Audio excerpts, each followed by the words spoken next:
पीयूष श्रीवास्तव ने विनय सिंह पर लगाया आरोप। उच्च न्यायालय के आदेश की हो रही है अवहेलना। पुलिस की निष्क्रियता से धमकी देने वालों के हौसले बुलंद। वाराणसी हाई कोर्ट के अधिवक्ता पीयूष श्रीवास्तव ने शिवपुरी निवासी विनय सिंह पर लगाया आरोप।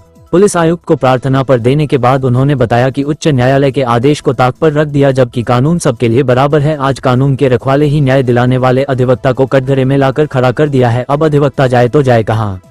नमस्कार, एडवोकेट पीयूष श्रीवास्तव, उच्च न्यायालय इलाहाबाद। क्या शिकायत है आप लोगों की, क्या मामला था? देखिए, जिस मामले में प्रकरण यह है कि 0270/25 थाना सारनाथ जनपद वाराणसी में माननीय कमिश्नर महोदय के आदेश से एक FIR पंजीकृत हुई, जिसमें बाद में माननीय उच्च न्यायालय ने आरोपी विनय सिंह, प्रभात कुमार और 2 अन्य लोगों को ये कहते हुए एक चेतावनी दी कि भाई आपको पैसा भी जमा करना, और साथ में एक ये दिया कि एक स्टे करते हुए कि नहीं, आप अगर किसी भी तरीके से व्यवधान डालेंगे तो आपके खिलाफ पूरी जो रिकॉल एप्लीकेशन है वो माननीय न्यायालय में पड़ सकती है। उसके संदर्भ में एक हम लोगों ने पुलिस को एक तहरीर दी।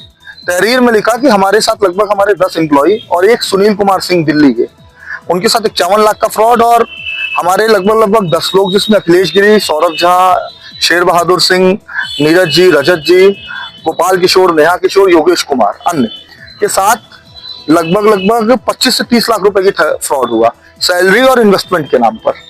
उसके बाद कई बार श्वेता गुप्ता नाम की एक महिला है जो सब पर आरोप लगाती है। कई बार उसके आरोप को पुलिस ने भी खारिज किया और रिपोर्ट में भी कोई साक्ष्य सामने नहीं आया। उस क्रम में जब पुलिस हमारी बिल्कुल FIR नहीं सुन रही थी, माननीय सिविल जज महोदया क्या 7th क्या हम लोगों ने एक एप्लीकेशन दिया। उसके बाद उस 156(3) जो बाद में 173 हो गई है, उसमें हमारी पिटीशन को अलाउ करते हुए, एप्लीकेशन को अलाउ करते हुए उक्त धारा में मुकदमा पंजीकृत करने को कहा गया। इससे पहले 15-20 दिन, 1 महीने का इंतजार किया गया। पुलिस ने मुकदमा लिखा और केवल हिला हवाली हमारे और हमारे क्लाइंट्स के साथ किया। उसके बाद हम लोगों ने जब मुकदमा पंजीकृत हो गया तो माननीय उच्च न्यायालय में एक रिट पिटीशन डाली हुई जो पेंडिंग है। अब पता नहीं क्या घबराहट हुई और क्या हुए, तो एक सिद्धार्थ सिंह नाम का व्यक्ति है जो विनय कुमार सिंह के इशारे पर, उसने कबूला भी है कि मैं विनय सिंह को जानता हूँ, और विनय सिंह के इशारे पर उसने हमें उच्च न्यायालय के अधिवक्ताओं को धमकी देने का प्रयास किया। और सिर्फ धमकी ही नहीं देने का प्रयास किया, हमें मारने का प्रयास किया, जो कितनी गंभीर धारा आप बताएं। एडवोकेट प्रोटेक्शन एक्ट की मांग हम लोग लगातार कर रहे हैं, और हम जिस 1961 के एडवोकेट एक्ट से गवर्न करते हैं, जो हम संचालित होते हैं, उसमें एक प्रावधान साफ लिखा हुआ है कि भाई हम 2 में से किसी एक पक्ष की वकालत करेंगे ही करेंगे।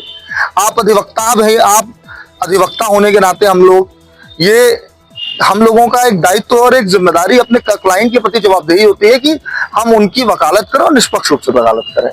जिसमें मेरे टेलीफोन पर नहीं, मेरे एक जो इसमें पूरा काम कर रहे थे, एक अखिलेश गिरी जी, उनके टेलीफोन पर धमकी आती है, उनको भद्दी महाबहन की गालियां होती, जैसा आप लोग को पहले ही ऑडियो वायरल है, सब लोग देख रहा है।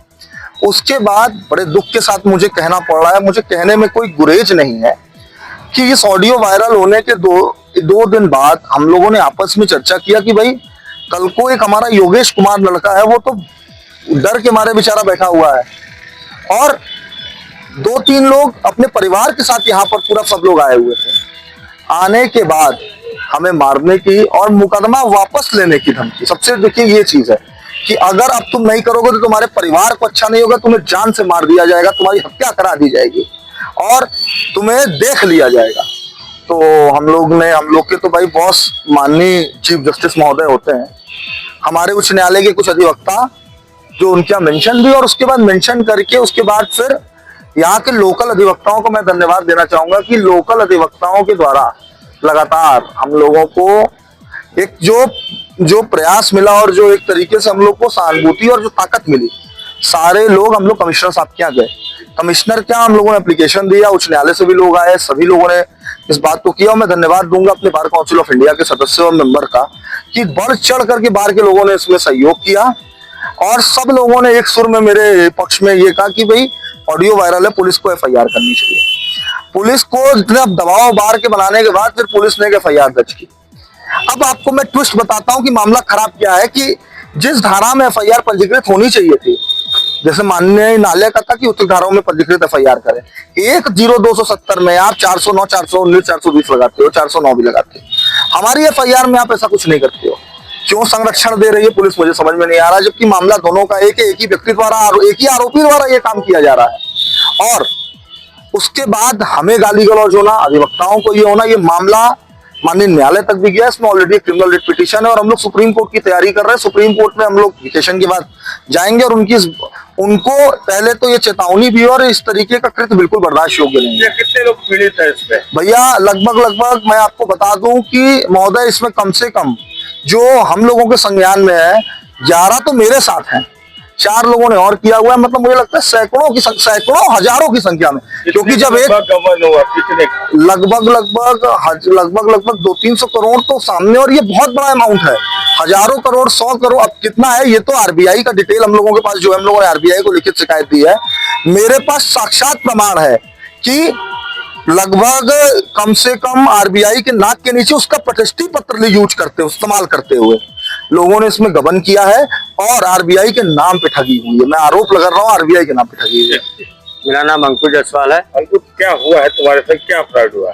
सर दरअसल मैं कोरेकल कैपिटल में पिछले साल भर से जॉब कर रहा हूं और पिछले 4 महीने से मेरी सैलरी नहीं दी जा रही है। आवाज उठाने पर मुझसे हमेशा जब भी मैं पूछने जाता हूं तो विनय सिंह और श्वेता गुप्ता उसमें एचआर हेड है, उनके कहने पर 2 से 3 दिन में सैलरी आ जाएगी। बार बार ये पिछले 3 से 4 महीने से बोला जा रहा है।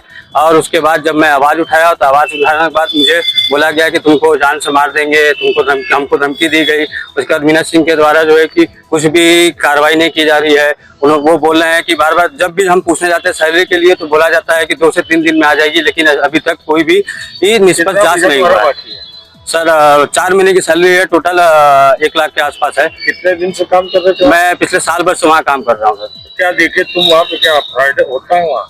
अब ये तो सर पहले से मुझे पता नहीं था फ्रॉड होगा। मैं जब ज्वाइन किया था तो उस टाइम पे सैलरी आ रही थी, लेकिन फिर उसके बाद धीरे धीरे उन्होंने सैलरी पहले होल्ड करना शुरू किया। होल्ड करने के बाद पहले हमारी सैलरी टाइम पे आती थी, फिर उसके बाद धीरे धीरे उन्होंने होल्ड करना शुरू कर दिया। होल्ड करते करते फिर कुछ बताया नहीं, बिना कुछ बताए सैलरी होल्ड कर दिया।